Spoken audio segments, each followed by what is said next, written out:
ഹാ guys, so നമ്മൾ ലാസ്റ്റത്തെ വീഡിയോയിൽ നമ്മൾ ക്ലയൻസ് ഗ്രാഫ്ക്യൂൽ ക്ലയൻസിനെ കുറിച്ചാണ് ഡിസ്കസ് ചെയ്തിരുന്നതെങ്കിലും ഇന്നത്തെ വീഡിയോ നമ്മൾ ബാക്ക് എൻഡിനെ കുറിച്ചാണ് നമ്മൾ ജസ്റ്റ് ഒന്ന് നോക്കാൻ പോകുന്നത്. ഓക്കെ, സോ നമ്മളിപ്പോൾ കറൻ്റ്ലി എന്താ യൂസ് ചെയ്തേക്കെന്ന് വെച്ചാൽ നമ്മൾ ചെക്ക് ചെയ്ത് കഴിഞ്ഞാൽ മനസ്സിലാവും നമ്മൾ ബാക്ക് എൻഡിൽ Express GraphQL package dot JSON നമ്മൾ മെൻഷൻ ചെയ്യേണ്ടത് എക്സ്പ്രസ് ഗ്രാഫ്ക്യൂൽ സെർവറാണ് നമ്മളിപ്പോൾ കറൻ്റ്ലി നമ്മൾ യൂസ് ചെയ്യുന്നത്. ഓക്കെ, സോ ഇത് അപ്പോളോ സ്റ്റാക്കിൻ്റെ ഭാഗമായിട്ടുള്ളതല്ല, അപ്പോളോ സെർവറാണ് അപ്പോളോ സ്റ്റാക്കിൻ്റെ ഭാഗം. ഇപ്പോൾ നമ്മൾ മുമ്പത്തെ വീഡിയോയിൽ പറഞ്ഞു അപ്പോളോ ബേസിക്കലി ഒരു കംപ്ലീറ്റ് പാക്ക് ആയിട്ടാണ് ഫ്രണ്ട് എൻഡ് ബാക്ക് എൻഡ് ഉള്ളത്. Front end Apollo client, back end Apollo server എന്ന് പറഞ്ഞിട്ടുണ്ട്.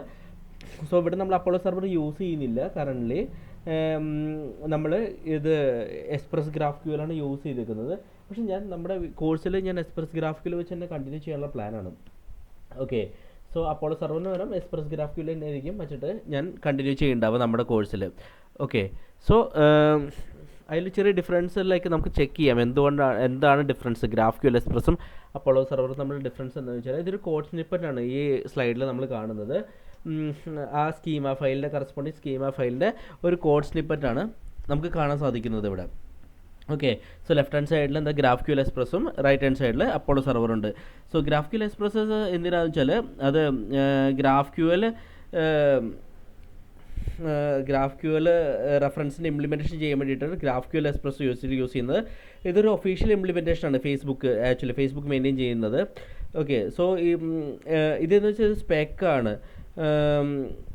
അതിൻ്റേതായ സെർവറിൽ അത് ഇംപ്ലിമെൻറ്റ് ചെയ്യാൻ പറ്റും. ഗ്രാഫ്ക്യൂൽ ബേസിക്കലി ഇംപ്ലിമെൻറ്റ് ചെയ്യുമ്പോൾ നമുക്ക് പറ്റുന്നുണ്ട്. ബട്ട് അപ്പോളോ സെർവറിൽ വെച്ചാൽ അത് ഡിഫറെൻറ്റ് ഇൻ്റർപ്രിറ്റേഷനാണ്. അപ്പോളോ സെർവർ അത് ഇത് ചെയ്യാൻ വേണ്ടിയിട്ട് ഇംപ്ലിമെൻറ്റ് ചെയ്യാൻ വേണ്ടിയിട്ട്. പക്ഷേ അതിൽ രണ്ടും ഏതെങ്കിലും ഒന്ന് മോശമാണെന്നോ രണ്ടും ബെറ്റർ ആണെന്നോ ഒന്നും ഞാൻ പറയില്ല ആക്ച്വലി. ബട്ട് രണ്ട് ഇതാണെന്ന് മാത്രം, സെർവറാണെന്ന് മാത്രമേ ഉള്ളൂ. ഓക്കെ, സോ ഞാൻ നേരത്തെ പറഞ്ഞു ഞാൻ ഗ്രാഫ്ക്യൂൽ എക്സ്പ്രസ് വെച്ചിട്ടായിരിക്കും ബാക്ക് എൻഡ് കണ്ടിന്യൂ ചെയ്യേണ്ടാവുക. ഓക്കെ, കാരണം എന്താ വെച്ചാൽ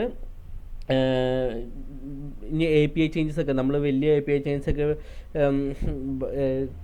ഭാവിയിൽ ഫ്യൂച്ചറിൽ വരുത്തുന്നുണ്ടെങ്കിൽ അത് കുറച്ച് ചേഞ്ച് ചെയ്താൽ മതി നമുക്ക് ഈ ഗ്രാഫ്ക്യൂൽ എക്സ്പ്രസ്സിൽ. പക്ഷേ അപ്പോളോ സെർവർ എന്ന് പറഞ്ഞാൽ അത് ആക്റ്റീവായിട്ട് ഡെവലപ്മെൻറ്റ് ചെയ്തുകൊണ്ടിരിക്കുന്നുണ്ട്. സോ അതിൽ API ചേഞ്ചസ് ഒക്കെ വരുമ്പോൾ ചിലപ്പോൾ മുമ്പ് ഉണ്ടായിരുന്നു ഈ പ്രശ്നം ഭയങ്കരമായിട്ട് ചേഞ്ച് ചെയ്ത് വന്നിരുന്നു. ഓക്കെ, അപ്പോളോയിൽ ബേസിക്കലി എന്ന് പറഞ്ഞാൽ മുമ്പത്തെ വേർഷൻസിലൊക്കെ നോക്കിക്കഴിഞ്ഞാൽ ഭയങ്കര റാപ്പിഡ് ചേഞ്ചസ് ആണുള്ളത്. കണ്ടമാനം ചേഞ്ച് ചെയ്യേണ്ട ആവശ്യമുണ്ട്. നമ്മളൊരു ഫീച്ചർ API ഒക്കെ എഴുതിയിട്ട് അത്യാവശ്യം നല്ല ചേഞ്ചസ് വരുത്തേണ്ട ആവശ്യമുണ്ട്. സോ അത് റീവർക്കിൻ്റെ പോലെ ആവശ്യം വരുന്നതുകൊണ്ട് അപ്പോളോ അതായിരുന്നു. ഇപ്പോൾ സ്റ്റേബിൾ ആണോ എന്ന് വെച്ചാൽ എനിക്കറിയില്ല സ്റ്റേബിൾ ആണോ എന്നുള്ളത്. ബട്ട് ഗ്രാഫ്ക്യൂൽ ഇതുള്ളത് അത്യാവശ്യം സ്റ്റേബിൾ വെർഷനാണ് ഇപ്പോൾ നമ്മുടെ കയ്യിലുള്ളത്. ഓക്കെ, സോ ഇപ്പോൾ നമ്മൾ നോക്കിക്കഴിഞ്ഞാൽ നമ്മുടെ ഗ്രാഫ്ക്യൂൽ എക്സ്പ്രസ്സിൽ നമ്മൾ എന്താ പറയുക നമ്മുടെ അത്യാവശ്യം വലിയ ഒബ്ജക്ട്സാണ് എഴുതിയിരിക്കുന്നത്.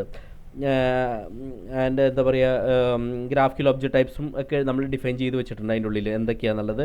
അതിൻ്റെ ഉള്ളിൽ നമുക്ക് കറസ്പോണ്ടിങ് നെയിം, ഫീൽഡ്സ്, അതിൻ്റെ റിസോൾവ് ഫംഗ്ഷൻ ഉണ്ട്. നോട്ട്സ് ആയിട്ട് കണക്ട് ചെയ്യാൻ വേണ്ടി റിസോൾവ് ഫംഗ്ഷൻ നമ്മൾ എഴുതി വയ്ക്കുന്നുണ്ട്. ഓക്കെ, പക്ഷേ അപ്പോളോ സെർവർ എന്ന് വെച്ചാൽ അത് എല്ലാ ഇൻഫർമേഷനും ബ്രേക്ക് ചെയ്യും. രണ്ട് സെപ്പറേറ്റ് ഫയൽ അല്ലെങ്കിൽ രണ്ട് സെപ്പറേറ്റ് ലൊക്കേഷനായിട്ട് ബ്രേക്കപ്പ് ചെയ്യുന്നുണ്ട്. അപ്പോളോ സെർവറിൽ നമ്മൾ സ്കീമ ഫയൽ ഡിഫൈൻ ചെയ്യില്ലേ, അപ്പം നമ്മളതിൽ മെൻഷൻ ചെയ്യുന്നത് വെച്ചാൽ എന്ത് ടൈപ്പ് ഓഫ് ഡാറ്റയാണ് അതിൻ്റെ റിലേഷൻഷിപ്പ് ബിറ്റ്വീൻ എന്താണെന്ന് നമ്മൾ മെൻഷൻ ചെയ്യും സ്കീമ ഫയലിൽ. ഓക്കെ, സോ ഇതിൽ മെയിൻ ഡിഫറൻസ് എന്ന് പറഞ്ഞാൽ ഗ്രാഫ്ക്യൂൽ എക്സ്പ്രസ്സിൽ എല്ലാം ഒരു സ്ഥലത്താണ് ഒരു ലൊക്കേഷനിലാണ് എഴുതുന്നുണ്ടെങ്കിലും അപ്പോളോയിൽ വന്നിട്ട് നമ്മളത് സെപ്പറേറ്റ് ചെയ്യും. അതിൻ്റെ ടൈപ്സ് ഒരു സ്ഥലത്ത് എഴുതും, അതിൻ്റെ ആ ടൈപ്സിനെ റിലേറ്റ് ചെയ്യുന്ന ഒരു പോർഷൻസ് നമ്മൾ വേറെ സ്ഥലത്താണ് നമ്മൾ മെൻഷൻ ചെയ്യുക. ഓക്കെ, സോ ഇതൊരു ജസ്റ്റ് ഒരു ഐഡിയ തരാനാണ് ഞാൻ പറഞ്ഞത്. ഇത് രണ്ടും ഉണ്ടെന്നുള്ളത്, അപ്പോളോ സെർവറുണ്ട്, നമ്മൾ ഗ്രാഫ്ക്യൂൽ എക്സ്പ്രസ് ഉണ്ടെന്നുള്ളത്. ഫർദർ ഡീറ്റെയിൽസ് നിങ്ങൾക്ക് അപ്പോളോ സെർവറിനെ കുറിച്ചൊക്കെ അറിയണമെന്നുണ്ടെങ്കിൽ നിങ്ങൾക്ക് ഡോക്യുമെൻറ്റേഷൻ നോക്കേണ്ടി വരും. സോ ഇന്ന് ഞാൻ അധികം ഗോത്രൂ ചെയ്യാത്ത കാരണം എന്ന് വെച്ചാൽ ഇനി നമ്മൾ ഗ്രാഫ്ക്യൂൽ എക്സ്പ്രസ് ആണ് നമ്മൾ കണ്ടിന്യൂ ചെയ്യുന്നത് ഇന്നത്തെ വീഡിയോയിൽ. ഇവിടുന്ന് അങ്ങോട്ടുള്ള നമ്മുടെ കോഴ്സിൽ. സോ അതുകൊണ്ടാണ് നമ്മളത് യൂസ് ചെയ്യുന്നത്. ഞാനധികം അപ്പോളോ സെർവറിലധികം ടച്ച് ചെയ്യാണ്ട് പോകുന്നത്. ഓക്കെ, സോ നിങ്ങൾക്ക് അപ്പോളോ സെർവർ യൂസ് ചെയ്യുന്നതിൽ കറസ്പോണ്ടിങ് ഡോക്യുമെൻറ്റേഷനൊക്കെ ഉണ്ടാവും. അതൊന്ന് ഗോത്രൂ ചെയ്യുന്നത് നിങ്ങൾക്ക് ഒരു ഐഡിയ ചെയ്യാൻ പറ്റും. പിന്നെ നമ്മൾ ഫ്രണ്ട് എൻഡ് സൈഡിൽ നമ്മൾ മുമ്പ് പറഞ്ഞു അപ്പോളോ ക്ലൈൻറ്റ് വെച്ചിട്ടായിരിക്കും നമ്മളത് കണ്ടിന്യൂ ചെയ്യേണ്ടാവുക എന്നുള്ളത്. ഓക്കെ, സോ ഇന്നത്തെ വീഡിയോയിൽ അത്രേ ഉള്ളൂ. അടുത്ത സെഷനിൽ നമുക്ക് കുറച്ചും കൂടി ഇംപ്ലിമെൻറ്റ് ചെയ്യാം. ക്ലൈൻറ്റ് സൈഡിലൊക്കെ വന്നിട്ട് അപ്പോളോ ഇംപ്ലിമെൻറ്റ് ചെയ്തുള്ള പോർഷനൊക്കെ തുടങ്ങാം നമുക്ക് സ്റ്റാർട്ട് ചെയ്തിട്ട്. Okay, thanks a lot, by.